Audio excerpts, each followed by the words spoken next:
हम मौजूद है रेवाड़ी विधानसभा क्षेत्र के शहर या कस्बा लगा दीजिए धारूहेड़ा में, और हमारे साथ एक खास मेहमान फिर दोबारा से खास बातचीत हुई मौजूद है मुकेश कापड़ीवास। चुनाव का समय है, सभी प्रत्याशी अपने अपने वोट बैंक को साथ लेने की कोशिश कर रहे हैं। तो कहीं न कहीं बीजेपी से मुकेश कापड़ीवास कई बार बातचीत हो, उसकी और तीखी बहस हुई है। आप टिकट को लेकर कितने आस्तव है? जिस तरीके से आप प्रोग्राम कर रहे हैं, डोर टू डोर 600 से ज्यादा प्रोग्राम चाय पानी में कर चुके हो। देखिए, हमारी टिकट तो ये जो बैठे हैं ना, ये जो हमारे बड़े बुजुर्ग बैठे हैं, नौजवान साथी बैठे हैं, माताएं बैठे हैं, बहनें बैठी हैं, ये है टिकट हमारी। और इस बार मुझे पूर्ण विश्वास है कि भारतीय जनता पार्टी किसी ऐसे मजबूत उम्मीदवार को टिकट देगी जो सीट निकाल सके। 2019 में इतनी हवा होते हुए, एक तरफा हवा होते हुए अगर पार्टी सीट हारी है, तो मुझे लगता है इस बार मजबूत उम्मीदवार को टिकट देगी पार्टी जो सर्वे में नंबर 1 पे हो। अगर कापड़ीवास सर्वे में नंबर 1 पे नहीं हो तो मत दो टिकट, कौन कह रहा है। लेकिन अगर ग्राउंड पे सबसे मजबूत स्थिति है हमारी तो टिकट का हक भी है। लेकिन यहाँ अहिरवाल क्षेत्र की हम बातचीत करें, आपके बाबूजी कापड़ीवास और राव इंद्रजीत का अच्छा खासा प्रभाव है, और उनके आशीर्वाद के बगैर कहते हैं अहिरवाल क्षेत्र से जीतना बड़ा मुश्किल है, तो उनका आशीर्वाद भी तो साथ चाहिए पड़ेगा। ऐसे कैसे मुकेश कापड़ीवास को टिकट मिल जाएगी और जीत जाएंगे यहाँ से? देखिए, सावन का महीना चल रहा है और आशीर्वाद तो भोलेनाथ का होना चाहिए बस। उससे बड़ा कौन है आप बताओ। अगर भोलेनाथ का आशीर्वाद हो गया और मेरे बड़े बुजुर्गों का साथ हो गया, आशीर्वाद हो गया, फिर किसी की जरूरत ही नहीं है, सब अच्छा है। ये रेवाड़ी नगरी पीतल नगरी है। ये पीतल और सोने का अंतर बहुत अच्छे से जानते हैं, आप चिंता मत करो। इनको सब पता है कि कौन सोना है और कौन पीतल है। क्षेत्र की जनता ने बार बार जिन लोगों को जिताया, उन लोगों ने कुछ किया नहीं। 2014 में इन्होंने एक ऐसे व्यक्ति को विधायक बनाया यहां से, जो विधानसभा में इलाके की मांग को जोरदार तरीके से उठाता था। आपको टिकट क्यों देगी पार्टी, मुझे ये बताइए। आप कह रहे हैं कि सर्वे में नंबर 1 है, तो आपकी लाइन में बहुत लोग खड़े हैं। देखिए, ऐसा है, जिनको रसगुल्ला खाना है रसगुल्ले खाएंगे। हमारे ऊपर तो भोलेनाथ का आशीर्वाद है, और जो हमारे बड़े बुजुर्ग बैठे हैं इनका साथ और सहयोग है, माताओं बहनों की ताकत है, और जो मेरे नौजवान साथी बैठे हैं इनका सहयोग है। अब आप मुझे ये बताओ कि 6 बार उनके पिताजी रह लिए, आप विधायक वो हैं, पिछली 8 योजनाओं में से 7 बार वो जीते हैं, और फिर भी रेवाड़ी का बुरा हाल है। दोषी कौन है आप बताओ। सरकार नहीं है तो इस्तीफा क्यों नहीं देते हैं? क्यों रेवाड़ी के 5 साल खराब कर दिए? जब उनकी सरकार आती जब काम करवा देते। ये बेवकूफ बनाने के तरीके हैं। रेवाड़ी की राजनीति गुड़गांव बैठ करके नहीं चलनी चाहिए। वो रहते गुड़गांव में, राजनीति रेवाड़ी कर रहे हैं। हफ्ते में एक दिन आकर के क्या रेवाड़ी के लिए भला कर जाएंगे आप बताइए। 7 बारी जिसको क्षेत्र की जनता ने नेतृत्व दिया हो, और वो ये कहते रेवाड़ी का बुरा हाल है। 6 बार उनके पिताजी रहे थे। कौन सा मंत्रालय उनके पास दे रहा आप बताइए। वित्त मंत्री रहे, राजस्व मंत्री रहे, बिजली मंत्री रहे, सिंचाई मंत्री रहे, लेकिन क्या दुर्दशा है। जैसे ही हमारे नौजवानों को मौका मिला नौकरियों में, अभी ग्रुप सी की भर्ती में 400 बच्चे लगे हैं रेवाड़ी जिले से जी। हरियाणा पुलिस में 350 बच्चे लगे हैं रेवाड़ी जिले से। पहले क्यों नहीं लगते थे? पहले भतीजे, बेटे, भांजे और रिश्तेदार लगते थे जी। और कौन कौन 2004 से 14 में रेवाड़ी जिले में नौकरी लगाया आप लिस्ट निकलवाओ। पत्रकार हो आप, बड़ी वर्किंग करो। ठीक है। और 14 से 24 में कौन कौन लगे हैं और कितने बच्चे लगे हैं? अगर 10 गुना ज्यादा बच्चे ना लगे हों और ईमानदारी से ना लगे हों, भोलेनाथ का आशीर्वाद है, माताओं बहनों का, बड़े बुजुर्गों का साथ है, नौजवानों की एनर्जी लगी हुई है, भगवान देख रहे, टिकट भी मिलेगी, चुनाव निश्चित तौर पर जीतेंगे। नमस्कार, स्वागत आपका एक बार फिर दोबारा से हरियाणा न्यूज 24 पे। मैं हूं मुन्ना लांबा, मेरे चौकी हिमांशु लांबा के साथ हम मौजूद है रेवाड़ी विधानसभा क्षेत्र के शहर या कस्बा लगा दीजिए धारूहेड़ा में, और हमारे साथ एक खास मेहमान फिर दोबारा से खास बातचीत हुई मौजूद है मुकेश कापड़ीवास। चुनाव का समय है, सभी प्रत्याशी अपने अपने वोट बैंक को साथ लेने की कोशिश कर रहे हैं। तो कहीं न कहीं बीजेपी से मुकेश कापड़ीवास कई बार बातचीत हो, उसकी और तीखी बहस हुई है। ये टिकटार्थी के तौर पर अपनी उम्मीदवारी जता चुके हैं बीजेपी पार्टी से कि ये चुनाव लड़ेंगे और डेफिनेटली निश्चित तौर पे लड़ेंगे। तो सही विषयों के बातचीत करेंगे और बेबाक तरीके से करेंगे, कैसे लड़ेंगे बीजेपी से और क्या क्या रणनीतियां हैं। आज चाय पानी का प्रोग्राम है इनका धारूहेड़ा में और काफी व्यस्त समय है और लगभग 12 से 15 प्रोग्राम इनके बताए जा रहे हैं। तो थोड़ा सा समय हमें भी लिया मुकेश जी से और चाय के किसी के मकान पे ही बैठे चाय के प्रोग्राम में हम वहीं इनसे कुछ बातचीत करने की कोशिश करते हैं। मुकेश जी आपका बहुत बहुत स्वागत है हरियाणा न्यूज 24 पे। धन्यवाद मुन्ना जी, आप धारूहेड़ा मंगल नगर में आए जी, और धन्यवाद करूंगा आप हमारे पार्षद महोदय कृष्ण जी का, जिन्होंने कि मौका दिया और सबसे मुलाकात हुई और आज इनके निवास स्थान पर हम बैठे हैं जी। मुकेश जी कितने प्रोग्राम होते थे इस तरीके के जो अभी कैमरे में देख रहे हैं, या रोज आए दिन होते हैं या किस तरीके से आप रेवाड़ी विधानसभा? हफ्ते में लगभग हमारी एवरेज ये आ जाते हैं कि हम 30 कार्यक्रम करें, 25 से 30। तो बड़े कार्यक्रम ना कर करके हमने लोगों से घर पर मुलाकात हो। मेरा ये मानना है कि अगर हम बड़े कार्यक्रम करते हैं, सभा करते हैं, तो कोई व्यक्ति आता है और वो भाषण देके चला जाता है। तो जब आप डोर टू डोर मिलना होगा, जब आप किसी के घर पे जाते हो तो उनसे बात होती है, वो अपनी बात रखते हैं, हम अपनी बात कहते हैं। तो 2 वे कम्युनिकेशन होता है। अगर सभा करोगे तो 1 वे कम्युनिकेशन होता है। कितने चाय पानी के प्रोग्राम 200, 400, 500 कितने कर चुके हो? अभी तो ऐसे तो गिने नहीं, लेकिन काफी हो गए। मैं पिछले 3 साल से ये कर रहा हूँ, लेकिन अभी पिछले 6 महीनों से इसकी स्पीड हमने काफी बढ़ा दी है। माने 500-600 प्रोग्राम हो? बिल्कुल बिल्कुल बिल्कुल हो चुके हैं। कैसा लगता है, क्या रिस्पॉन्स दे रहे हैं? वो तो बुजुर्ग बैठे हैं, युवा साथी, वो तो आप देखो। ये तो मैं अपने परिवार में बैठा हूँ। क्या रिएक्शन होता है चेहरे पे, क्या होता है आप जाते हैं लोगों के? धारूहेड़ा और पापड़ीवास एक ही है, कोई अलग नहीं है। और ये तो मेरा घर है और घर में आकर के बैठा हूँ और जिस हिसाब से और जिस तरह से मेरे बड़े बुजुर्गों ने, मेरे चाचा ताऊओं ने मेरा माला पहना करके स्वागत किया, जिस प्रकार से माताओं बहनों ने इतनी सेवा की आपने देखी, तो अब आप ही बताओ, मैं तो क्या बताऊं। मुकेश जी आप डोर टू डोर लोगों से मिल रहे चाय पानी के प्रोग्राम पे, इस ये मुद्दे पे बाद में आएंगे, लेकिन सबसे पहले एक बात जानना चाहूंगा, आप टिकट को लेके कितनी आस्था है? जिस तरीके से आप प्रोग्राम कर रहे हैं डोर टू डोर, 600 से ज्यादा प्रोग्राम चाय पानी के कर चुके हो, तो इससे साफ अंदाजा लगा सकते हैं कि आप बिल्कुल आश्वस्त हैं टिकट मुकेश पापड़ीवास को मिलेगी और यहाँ से चुनाव लड़ेंगे। तो 600 प्रोग्राम काफी लंबी चौड़ी लिस्ट है आपकी, तो कितनी आश्वस्त है टिकट को लेके? बीजेपी की टिकट से आप चुनाव? देखिए हमारी टिकट तो ये जो बैठे हैं ना, ये जो हमारे बड़े बुजुर्ग बैठे हैं, नौजवान साथी बैठे हैं, माताएं बैठे हैं, बहनें बैठी हैं, ये है टिकट हमारी। और इस बार मुझे पूर्ण विश्वास है कि भारतीय जनता पार्टी किसी ऐसे मजबूत उम्मीदवार को टिकट देगी जो सीट निकाल सके। और आप देखिए, हम तो कहीं नहीं रहे टिकट दो, जो सर्वे में नंबर 1 पे हो, जो पार्टी को लगेगी जो रेवाड़ी की सीट निकाल सकता है। 2019 में इतनी हवा होते हुए, एक तरफा हवा होते हुए अगर पार्टी सीट हारी है, तो मुझे लगता है इस बार मजबूत उम्मीदवार को टिकट देगी पार्टी जो सर्वे में नंबर 1 पे हो। अगर पापड़ीवास सर्वे में नंबर 1 पे नहीं हो तो मत दो टिकट, कौन कह रहा है। लेकिन अगर ग्राउंड पे सबसे मजबूत स्थिति है हमारी, तो टिकट का हक भी है। मुकेश पापड़ीवास को टिकट मिलेगी, आश्वस्त हैं, सर्वे में नंबर बनाएंगे। लेकिन यहाँ अहिरवाल क्षेत्र की हम बातचीत करें, आपके बाबूजी पापड़ीवास और राव इंद्रजीत का अच्छा खासा प्रभाव है और उनके आशीर्वाद के बगैर कहते हैं अहिरवाल क्षेत्र से जीतना बड़ा मुश्किल है, तो उनका आशीर्वाद भी तो साथ चाहिए पड़ेगा। ऐसे कैसे मुकेश पापड़ीवास को टिकट मिल जाएगी और जीत जाएंगे यहाँ से? देखिए सावन का महीना चल रहा है और आशीर्वाद तो भोलेनाथ का होना चाहिए बस। नीचे भोलेनाथ के नीचे उससे बड़ा कौन है आप बताओ। अगर भोलेनाथ का आशीर्वाद हो गया और मेरे बड़े बुजुर्गों का साथ हो गया, आशीर्वाद हो गया, फिर किसी की जरूरत ही नहीं है, सब अच्छा है।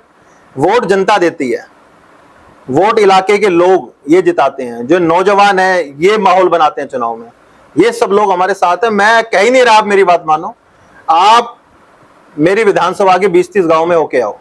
अगर आपको लगता है, आप मुझे खुद आगे बोलना, अगर आपको लगता है नहीं कि यार इनकी मजबूत स्थिति है ज्यादा आपसे, तो मैं चुनाव ही लड़ूंगा, छोड़ देंगे।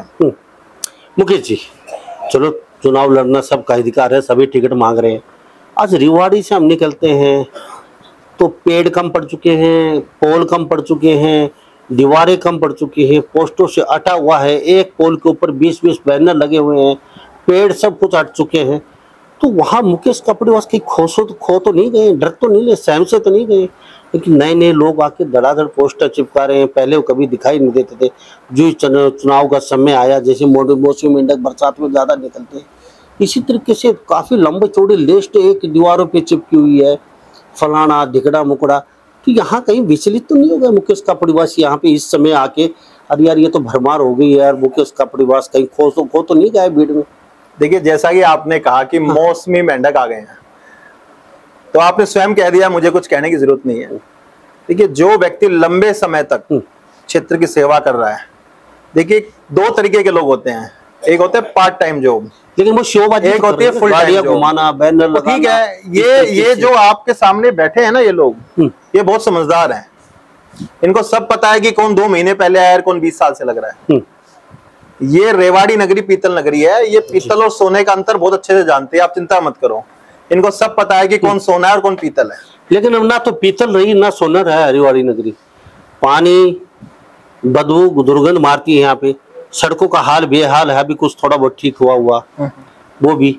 अस्पताल इतना नीचे है, पानी भर जाता है, उसमें बाहर होना चाहिए। हर जगह जाम की हालत पड़ी है। रेलवे और ब्रिज अभी 70 साल बाद यहाँ फ्लाईओवर शुरू हुआ, वो पता नहीं कितने दिन में काम होगा शुरू। तो पीतल नगरी का तो आप नाम भूल जाइए। पीतल नगरी का किसी जमाने बहुत साफ सुथरी पीतल नगरी होती थी। तो ये देन आप लोगों की है, नेताओं की है, फिर जनता जनार्दन की देन है। देखिए, जिन्होंने रेवाड़ी पर राज किया और जो चुनाव जीते, वो रेवाड़ी भूल करके अपने कामों में व्यस्त हो गए। रेवाड़ी वो पौराणिक शहर है कि कभी कृष्ण भगवान के बड़े भाई दाऊ बलराम रेवाड़ी ब्याहे थे जी, महारानी रेवती को, जिनके नाम से रेवाड़ी का नाम है। जब स्वामी दयानंद सरस्वती को लगा कि पहली विश्व की गौशाला कहां खोली जाए, तो उन्होंने रेवाड़ी को चुना जी। आज अगर आप देखेंगे तो ऐसा कोई 6 महीना नहीं जाता जब हमारे रेवाड़ी जिले में कोई शहीद तिरंगे में लिपट करके ना आता हो। अभी अभी भूरथल जाट गांव में एक दिल्ली पुलिस के एक नौजवान शहीद हुए हैं। ये तो वीर भूमि है। दिल्ली का ऐसा कोई सरकारी स्कूल नहीं होगा जहां हमारे क्षेत्र से कोई मास्टर पढ़ाता ना होगा। तो नेताओं ने ऐसा कोई थाना नहीं होगा जहां हमारे यहाँ से कोई पुलिस वाला कोई नौजवान लगा हुआ ना हो जी। ये तो वीर कौम है। हमारे यहाँ प्रतिभा की कमी नहीं है, मगर जिनके हाथों में सत्ता रही, उन्होंने अपने निजी स्वार्थ में अपने परिवार रिश्तेदारों के अलावा कुछ काम किया नहीं। आप मुझे ये बताइए, ये सवाल आप उनसे पूछिए जिन्होंने राज किया, जिन्होंने लंबे समय तक राज किया, जो 5-5, 6-6 बार चुनाव लड़ रहे हैं। इसलिए आपसे ये किया, जनता तंग हो चुकी है ये सुन के बातें, लच्छेदार लुहावने। क्योंकि नेता आते हैं वोट लेते हैं, 5 साल बाद फिर आते हैं वोट लेते हैं, फिर भाग जाते हैं। अब ये 70 साल हो चुके, तो हरिद्वार की जनता अपना आपको ठगा सा महसूस करती है। अब ये असमझ में पड़े हुए हैं, किस पे भरोसा करें किस पे नहीं करें। तो ये मुकेश कपड़ेवास पे क्यों भरोसा करेंगे, क्यों? ये बिल्कुल सही बात है। क्षेत्र की जनता ने बार बार जिन लोगों को जिताया, उन लोगों ने कुछ किया नहीं। 2014 में इन्होंने एक ऐसे व्यक्ति को विधायक बनाया यहां से, जो विधानसभा में इलाके की मांग को जोरदार तरीके से उठाता था। आपको मैं काम बताता हूं जो उन्होंने काम किया। रेवाड़ी का सिविल हॉस्पिटल, आप पता कीजिएगा, आप तो पत्रकार हैं, छानबीन जल्दी कर लेंगे जी। 2014 में सिविल हॉस्पिटल में कितनी ओपीडी रोजाना होती थी? ठीक है, मात्र 200 से 250। 2019 में जब हम छोड़ के गए तो 2000 ओपीडी रोजाना होती थी। और 2014 में जब हमने लिया संभाला मोर्चा, 250 ओपीडी थी। मीरपुर यूनिवर्सिटी एक ले देके हमारे क्षेत्र में है। मीरपुर यूनिवर्सिटी में कितने बच्चे पढ़ते थे उस समय, कितने कोर्सेज थे, कितनी सीटें थी, कितने टीचर थे? और 2019 में कितने टीचर थे, कितने स्टूडेंट थे, कितने कोर्सेज हमने बढ़वाए, कितना बजट उन 5 सालों में मीरपुर यूनिवर्सिटी में आया, आप पता कीजिए। दूसरी बात आपको बताता हूं, मीरपुर जो यूनिवर्सिटी है ये एक रीजनल सेंटर के तौर पर काम कर रही थी जी। हमारे यहाँ अगर कोई बच्चा किसी कॉलेज में पढ़ता था तो उसको एमडीयू की डिग्री मिलती थी। जब हम विधायक बने तो हमने कहा भाई हमारी यूनिवर्सिटी है, उसको यूनिवर्सिटी का दर्जा दो, जो बच्चा यहाँ पर कॉलेज में पढ़ता है उसको डिग्री मीरपुर यूनिवर्सिटी की मिलनी चाहिए, ताकि तभी तो यूनिवर्सिटी बड़ी होगी जी। आज हमारे क्षेत्र में आप देखिए बॉयज कॉलेज नहीं था, हम बॉयज कॉलेज लेके आए और बॉयज कॉलेज के लिए 5 एकड़ जमीन अलॉट करा दी। मगर जैसे ही 2019 में हम जब यहाँ पर विधायक नहीं रहे, उन्होंने उस जमीन को वापस कर दिया और बॉयज कॉलेज को खत्म ही कर दिया था। लेकिन हमने मुख्यमंत्री से मांग उठा करके उसको भी बॉयज स्कूल में चलवाया हुआ है। जैसे ही हमारा यहाँ पर जब ये चुनाव हम जीतेंगे, रेवाड़ी विधानसभा जब नेतृत्व करेंगे, तो बड़े बुजुर्गों के आशीर्वाद से हम बॉयज कॉलेज और जो अनेकों ऐसी मांग है। अब एक छोटी सी मांग देखिए, डबल फाटक अंडरपास, रेवाड़ी के 6 वार्ड हैं जो रेवाड़ी से कटे हुए हैं, 2 फाटक बीच में आते हैं। ना जानो कितनी माताओं बहनों ने अपनी जान गंवाई होगी। अनेक बार ऐसा हुआ है, क्योंकि उस फाटक पे 1.5 घंटे लग जाते थे जी। कोई गर्भवती महिला अगर हॉस्पिटल आती थी, वो 2 घंटे बंद होने के कारण एम्बुलेंस में उनकी मौत हुई है। जैसे ही हम विधायक बने, ठीक है मुकेश जी, जैसे ही हम वादे तो बन के नहीं, आप सुनिए ना, जैसे हम विधायक बने वो काम करवा दिया। उन 5 सालों के अंदर हमने डबल फाटक अंडरपास बनवाया। ठीक है, आप देख के आइए अगर नहीं बनवाया तो। नहीं बनवा रखा है, लेकिन सर्कुलर रोड, दोनों तरफ नाले, सर्कुलर रोड, झूमर वाली लाइटें। कभी आपने गुड़गांव में एक ग्रूमिंग मशीन साफ करते हुए देखी होगी? रेवाड़ी शहर में पहली नगर परिषद ऐसी थी, 1.25 करोड़ रुपए से, इटली से हमने 1.25 करोड़ रुपए की मशीन मंगाई जो रोड साफ करती थी। ठीक है, आप पता कीजिए। मुकेश जी, जो ये चीजें कह रहे हैं ये कहीं लुप्त सी हो गई है, जो आपने जो बनवाई थी। अब जो वादे कर रहे हैं ये वादे तो बन के नहीं रह जाएंगे कहीं। अब आने वाले समय में तो नेता, वो कहते हैं ना, वो फिल्मों में नेता का चरित्र आपको पता भली बात है किस तरीके से दिखाया जाता है, क्योंकि रेपिस्ट, गुंडा, बलात्कारी, घूसखोरी, नेता किस तरीके से परोसा जाता है वो फिल्मों में, आप सब लोग देखते हो फिल्मों में। तो ये कहीं ना कहीं आप इसी जो बता रहे हैं आपके जो बाबूजी ने जो किया, वो चीजें आप कर पाएंगे या खाली वादे बन के रहेंगे? नहीं, ये तो हम वो बता रहे हैं जो हमने किया है। तो ये भी चौपट हो चुकी है जो बता रहे हो। देखिए, नहीं, डबल फाटक अंडरपास नहीं है, हाँ। सर्कुलर रोड नहीं है क्या? लाइटें वहां पर नहीं खड़ी हुई है क्या? की बता रहे हो। हमने 4 लेन रोड जो बनवाए हैं वो नहीं है क्या? आज भी सिविल हॉस्पिटल में डॉक्टर्स और जितनी सर्जरी होती थी वो नहीं हो रही है क्या? आज foot over bridge, trauma centre से civil hospital, foot over bridge, अगर कोई व्यक्ति एक्सपायर हो जाता है उसको ट्रॉमा सेंटर से रोड पर से खींच के सिविल हॉस्पिटल लेके आते थे। हमने अपने निजी कोष से उससे पैसा दे करके विधायक कोष से फुट ओवर ब्रिज बनवाया। ठीक है, ताकि मरने के बाद भी जब व्यक्ति का सम्मान नहीं हो रहा। ये हालत कांग्रेस के 30 साल ने हमारे रेवाड़ी शहर की कर दी थी। पीतल नगरी से पीतल गायब कर दिया। आप बताइए, आप मुझे बताइए, आज रेवाड़ी के चारों तरफ 4 लेन, अगर आप रेवाड़ी से बाहर जाएंगे चारों तरफ 4 लेन रोड है। किसने बनवाया पता कीजिएगा। ये जो आउटर बाईपास NH 71 से नारनौल रोड पर मिल रहा है, ये किसने बनवाया पता कीजिएगा। अभी विधायक ना होते हुए भी रेलवे मंत्री से 2-3 बार मिल करके, आप जब अभय सिंह चौक से गोकुलगढ़ की तरफ जाएंगे तो 2 फाटक आते हैं, वहां पर अभी हमने उस फ्लाईओवर को पास करा दिया है। रेलवे मंत्री से विधायक ना होते हुए भी बार बार मिल करके उसको पास कराया है। आप बताइए, और इससे ज्यादा क्या कर सकते हैं? मुकेश जी, आपको टिकट क्यों देगी पार्टी, मुझे ये बताइए।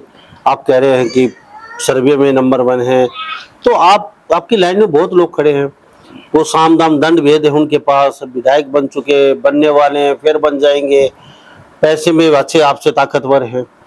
तो आप युवा चेहरे हैं और आपके बाबूजी का तो आपके साथ आशीर्वाद है, चलो कपड़ेबाजी का, लेकिन आपको टिकट लगता है इतना आसान कि रसगुल्ले प्लेट में रखे हैं, हर मुकेश जी को दे देंगे, खा लीजिए मुकेश जी, इतना आसान? रास्ते बहुत कठिन है, कैसे लग रहा है आपको? क्या देखिए, ऐसा है, जिनको रसगुल्ला खाना है रसगुल्ले खाएंगे। हमारे ऊपर तो भोलेनाथ का आशीर्वाद है, और जो हमारे बड़े बुजुर्ग बैठे हैं इनका साथ और सहयोग है, माताओं बहनों की ताकत, और जो मेरे नौजवान साथी बैठे हैं पीछे, इनका सहयोग है। निश्चित तौर पर आप मुझसे पूछो मत ना, आप विधानसभा में घूम के आओ, आपको पता लगेगा। अभी ये जो लोग बैठे हैं ये एक व्यक्ति 100 व्यक्तियों के बराबर है। हमारे पार्षद महोदय यहाँ बैठे हैं, एक नौजवान ये मोनू भाई, ये अभी मिस्टर राजस्थान रहे हैं, उन्होंने बॉडी बिल्डिंग कॉम्पिटिशन जीता है। प्रभावशाली लोग जो चाहते हैं कि रेवाड़ी में बदलाव हो, ये परेशान हो गए हैं। अभी मैं एक इंटरव्यू देख रहा था हमारे विधायक का, चिरंजीव राव जी का, वो अभी एक प्रेस कॉन्फ्रेंस करके कह रहे थे कि रेवाड़ी का बुरा हाल है। अब आप मुझे ये बताओ कि 6 बार उनके पिताजी रह लिए, अब विधायक वो हैं, पिछली 8 योजनाओं में से 7 बार वो जीते हैं यार, फिर भी रेवाड़ी का बुरा हाल है। दोषी कौन है? आप बताओ, कौन दोषी है? मुकेश जी, मान लेते हैं वो कहते हैं हमारी सरकार नहीं है, फिर सीधा उनका प्रश्न एक ही होता है, हम तो विपक्ष में हैं, विधायक बन गए यहाँ से, तो अपना जो हमसे जो कुछ हुआ वो हमने किया है, लेकिन खुल के हम काम नहीं कर सकते। उनका तो सीधा फंडा ही है, अब सरकार ऊपर जो पैसे देगी वो हमने यहाँ लगाए। अगर सरकार नहीं है तो इस्तीफा क्यों नहीं देते हैं? क्यों रेवाड़ी के 5 साल खराब कर दिए? जब उनकी सरकार आती जब काम करवा देते। ये बेवकूफ बनाने के तरीके हैं। रेवाड़ी की राजनीति गुड़गांव बैठ करके नहीं चलनी चाहिए। वो रहते गुड़गांव में, राजनीति रेवाड़ी कर रहे हैं। हफ्ते में 1 दिन आकर के क्या रेवाड़ी के लिए भला कर जाएंगे? आप बताइए मुझे। 7 बारी जिसको क्षेत्र की जनता ने नेतृत्व दिया हो, और वो ये कह दे रेवाड़ी का बुरा हाल है। 6 बार उनके पिताजी रहे थे। कौन सा मंत्रालय उनके पास दे रहा आप बताइए? वित्त मंत्री रहे, राजस्व मंत्री रहे, बिजली मंत्री रहे, सिंचाई मंत्री रहे। लेकिन क्या दुर्दशा है, आप एक बार हमारे बाईपास पे रेवाड़ी में घूम के आइए। जब आप गोकुलगांव पहुंचते हो तो टी पॉइंट बन जाता है, और उसके बाद थोड़ा आप यूं चलोगे फिर नया बाईपास शुरू होता है जी। वो जेड पूरे हिंदुस्तान के अगर किसी बाईपास में हो तो आप मुझे बता देना। वो क्यों दिया? क्योंकि वहां पर हमारे विधायक जी अभी चिरंजीव राव जी, उनके मामा की जमीन आती थी। कभी भविष्य में, आज रोजाना एक्सीडेंट हो रहे हैं, रोजाना लोग वहां मर रहे हैं, कभी भविष्य में सरकार के 200 करोड़ रुपए लगेंगे तब जाकर के वहां एक फ्लाईओवर बनकर के वो जुड़ेगा। ऐसे ऐसे कारनामे किए हुए हैं, आप देख के आइए ना, मैं झूठ बोल रहा हूं तो। कैमरा उठाइए, आप हो गया वहां पे। जी मुकेश जी, चलो आप बहुत अच्छी विधायक, हर जो चुनाव लड़ने वाला अच्छी अच्छी बातें करता है। जो आप वादे कर रहे हैं, जनता के बीच जा रहे हैं, वोट लेने के बाद, विधायक बनने के बाद जनता को आश्वस्त कर रहे हैं कि यहाँ मुकेश कापड़ीवास यहीं तुम्हारे बीच में रहेगा, कहीं जाने वाला नहीं है, काम करेगा। क्योंकि विधायक बनने के बाद लोगों को पसीने की बदबू आने लग जाती है। इन लोगों में ये कीड़े मकोड़े नजर आते हैं सब। जब मिलते हैं तो 10 फुट का घेरा बना के मिलते हैं, या फिर अपना घर के सामने डॉग कुत्ता बांध देते हैं। वो साहब है नहीं, दिल्ली गए या आराम कर रहे हैं। तो मुकेश कापड़ीवास ऐसा तो कुछ ये आपने सबसे अच्छा सवाल पूछा है। अब हम तो 5 साल विधायक रहे थे, आप घूम के आओ, बताइए। विधायक पहले नहीं थे तब भी वैसे ही थे, विधायक बनने के बाद भी वैसे ही थे, और अब विधायक चुनाव हार गए उसके बाद भी ऐसे ही है। कोई व्यक्ति रात को 12 बजे आया हो, कोई व्यक्ति सुबह 5 बजे आया हो, किसी व्यक्ति को ये नहीं कहा कि आप कल आना। अगर वहां है तो सबसे मिले हैं। कोई व्यक्ति आरोप नहीं लगा सकता कि किसी के किसी काम के लिए 500 रुपये। अगर कोई आपको एक ऐसा व्यक्ति मिल जाए और वो कह दे और प्रूव कर दे उसको, तो हम राजनीति छोड़ देंगे। मुकेश जी, क्यों चुनाव लड़ना चाहते हो? क्यों राजनीति करना चाहते हो? क्यों?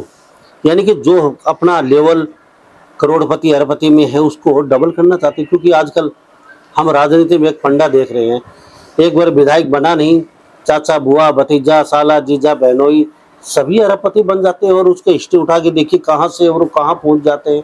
तो मुकेश कापड़ीवास को ये ललक तो नहीं है? युवा साथी हैं, करोड़पति तो हैं ही हैं, अरबपति। इसको हम अरबपति से खरबपति बन जाए, और थोड़ा सा एक मौका नहीं लगा, कुर्सी की पावर मिली नहीं, और इस सारा सिस्टम को डबल टेबल कर लेंगे। तो ललक ये तो नहीं है कि राम नाम जपना छत पराया माल अपना, ऐसा तो नहीं है कुछ। देखिए, आप क्यों हर नेता की सोच होती है। आप जब ये सवाल पूछ रहे हो तो कहीं ना कहीं ये नेताओं का ट्रैक रिकॉर्ड रहा होगा। लेकिन आप पता कीजिए, मुकेश कापड़ीवास जब अमेरिका रहा 4 साल, मैंने अमेरिका से ग्रेजुएशन की है जी। उसके बाद मेरे पास लाखों रुपए महीने की नौकरी का ऑफर था। ओके। मैं करोड़ों रुपए कमाने नहीं, करोड़ों रुपए छोड़ के राजनीति में आया हूँ। ठीक है। और भगवान के आशीर्वाद से ऐसे परिवार में जन्म लिया है जहां पर ठीक ठाक व्यापार और ठीक ठाक है। तो मुझे कुछ ऐसे करने की आवश्यकता नहीं है। दूसरी बात, ट्रैक रिकॉर्ड बताता है, हम 30 साल राजनीति में हो गए जी।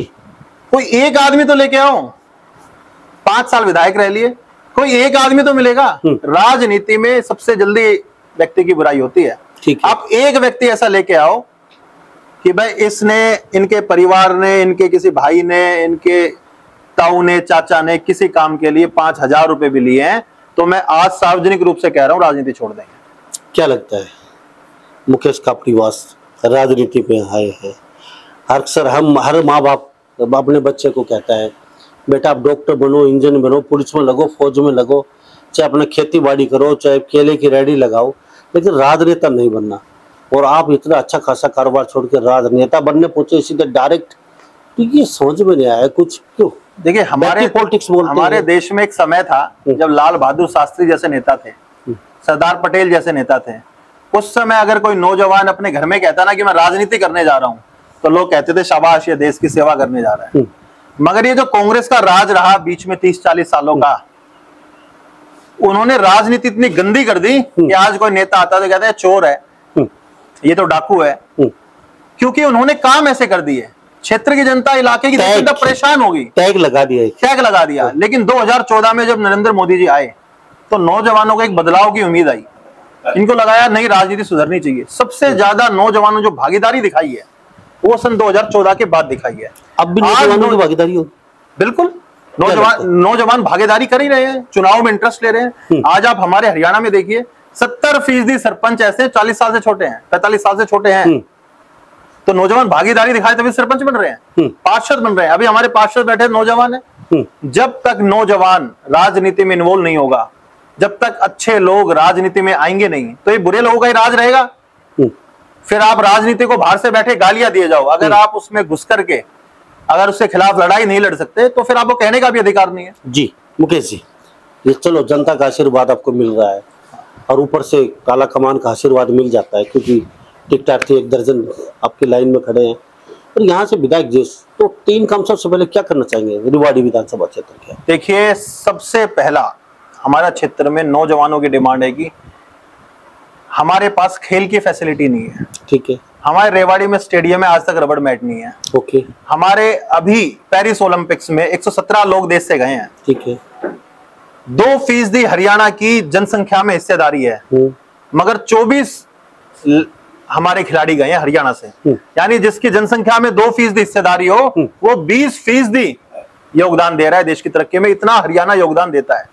अगर सरकार खेल के लिए अच्छा नहीं करती तो इतने खिलाड़ी जा पाते क्या? ठीक है। मगर रेवाड़ी जैसा क्षेत्र जहां पर बच्चों में काबिलियत है, ये मेरे भाई यहाँ बैठे हैं, ये सब चाहते हैं, लेकिन फैसिलिटी नहीं है। अब धारवा डैम में स्टेडियम नहीं है।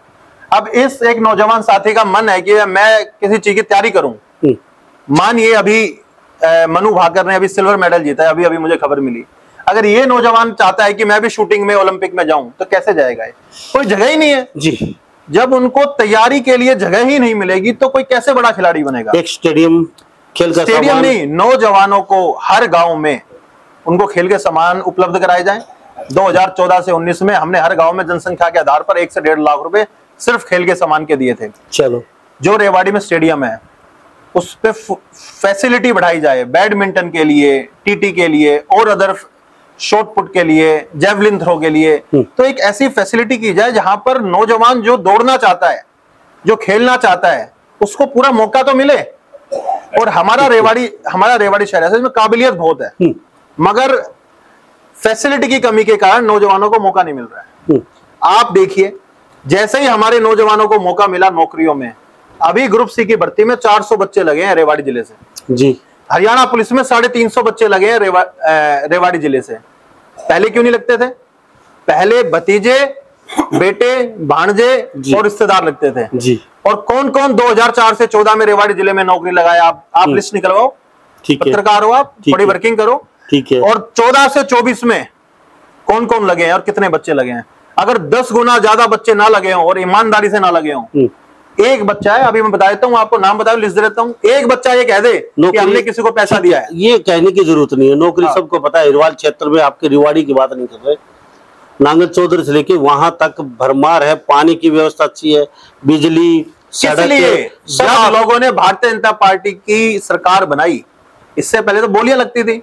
ठीक है। अगर कोई व्यक्ति नौकरी लगता था तो ये मेरे चाचा था ना, 20-20 लाख रुपए लेके जाते थे और मंत्री को देते थे। तब एक बच्चा नौकरी लगता था और पूरे जीवन के लिए मंत्री इनको बंधुआ मजदूर बनाता था। मैं देख, तेरा छोरा नौकरी लगाए तो वोट देनी पड़ेगी। इस प्रकार का चलन था हमारे क्षेत्र में। मुकेश जी, बीजेपी से टिकट नहीं मिलती है, मुकेश का परिवार बीजेपी को छोड़ देंगे, निर्दलीय चुनाव लड़ेंगे या किसी अन्य पार्टी में चुनाव लड़ने वाले हैं? क्योंकि देखिए, ये अपना अहम बना लिया है चुनाव लड़ना है। आप भविष्य वक्ता नहीं हो, ना ही मैं भविष्य वक्ता हूँ। ज्योतिष हो तो आप बता दो। नहीं, तो पार्टी के साथ बने रहे। नहीं, आप ज्योतिष हो तो बताओ। आपको कैसे पता नहीं मिलेगी? नहीं मिले तो निश्चित तौर पर पूरे सर्वे में नंबर 1 पर है उसको टिकट दे। अगर कापड़ीवास सर्वे में नंबर 1 पे नहीं है तो टिकट मत दो।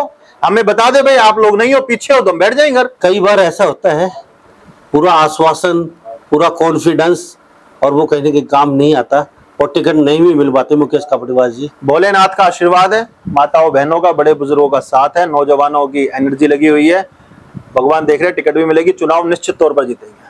मुकेश जी, चलो बहुत अच्छी बात। आप सुनो, बीजेपी के बातचीत करे चलते चलते, आपको लगता है बीजेपी जाट और नॉन जाट यानी कि ओबीसी का कार्ड खेल रही है? क्या लगता है?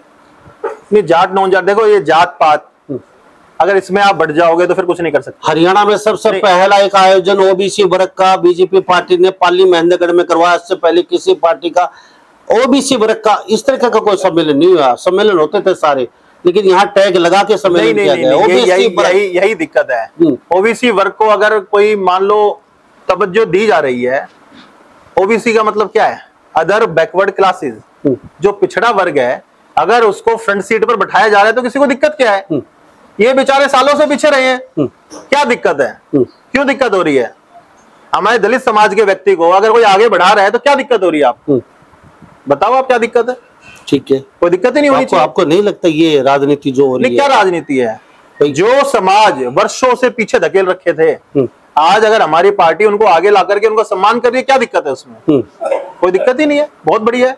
क्या लगता है आने वाले समय बीजेपी पहले 14, अब पिछली अब की बार 11, अब 3 सीटें लोकसभा में आपने दी, तो आने वाले समय में ये 14 सीटें बीजेपी की दोबारा से झोली? निश्चित तौर पर हमारी सरकार बन रही है।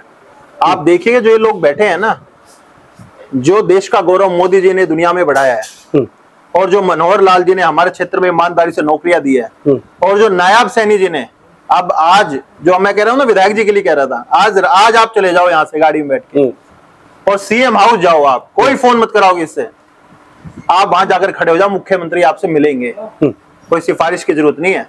पहले मुख्यमंत्री से मिलना इतना कठिन था कि 1-1, 1.5 महीने में समय नहीं मिलता था लोगों को।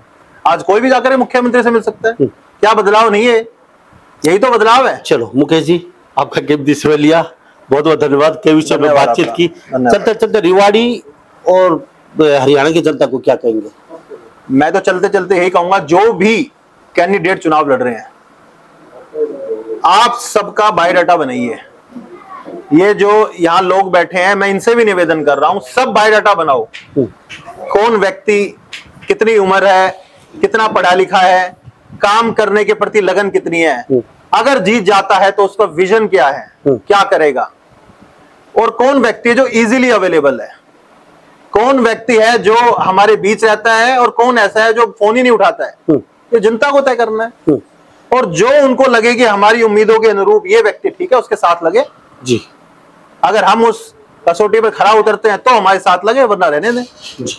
बहुत बहुत धन्यवाद मुकेश जी, आपका कीमती समय लिया। Thank you. तो हमारे साथ मुकेश कापड़ीवास खास बातचीत बने होते, बीजेपी के टिकट से उम्मीदवार के तौर पे अपने उम्मीदवारी जता चुके और सशक्त उम्मीदवार के रूप में ये फिलहाल गिने जाते हैं रेवाड़ी से। तो ये तो समय बताएगा टिकट मिल पाएगी नहीं, वह किसके सर पे रेवाड़ी का ताज होगा। लेकिन मुकेश जी बिल्कुल आश्वस्त हैं कापड़ीवास। तो आपसे जानना चाहेंगे कि वास्तव में मुकेश कापड़ीवास टिकट के सबसे अव्वल नंबर पे हकदार हैं? अगर बीजेपी से टिकट मिल जाती है तो मुकेश कापड़ीवास को कितने प्रतिशत चांस हैं कि ये यहाँ से अच्छी खासी मार्जिन से जीत दर्ज कर पाएंगे और टिकट मिल सकती है? तो आप कितने चांस है टिकट मिलने के, ये भी आप लोगों से जानना चाहेंगे। अपनी राय जरूर दे दीजिए। तो सभी इन बातों के साथ मैं मुन्ना लांबा, मेरे सहयोगी हिमांशु लांबा के साथ हरियाणा न्यूज़ 24। नमस्कार, जय हिंद।